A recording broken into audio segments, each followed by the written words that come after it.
এর জাহান্নামের ফেরেশতারা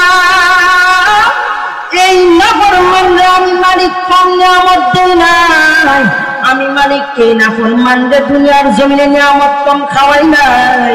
আমি মালিকের নিয়ামত সে 24টা ঘন্টা বুক করেছে। আমি মালিকের এক গ্লাস পানি একটা নিয়ামত, সেই পানির নিয়ামত সে কোনোদিন হিসাব দিতে পারবে না। এছাড়া আমি মালিক এত পরিমাণ তাকে নিয়ামত বুক করাইলাম।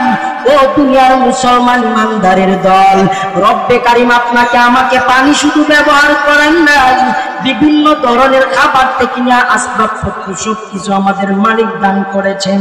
আপনি সবকিছু লাগবে না, আপনাকে আমাকে রব্বে কারিম যে 24টা ঘন্টা সময় দান করেছেন, এই 24টা ঘন্টা সময়ের হিসাব দিতে পারবেন না। রব্বে কারিম ফেরেশতাদেরকে ডাক দিয়া বলবেন, ও ফেরেশতারা, এই নাফরমান আমি মালিকের দেওয়া 24টা ঘন্টা সময় থেকে একটা ঘন্টা সময় আমি মালিককে দিল না, এই বান্দার সঙ্গে আমার সুজাতে আমলনামা দেওয়া হবে না, এই বান্দার বুক বরাবর ছিদ্র করে ফেল।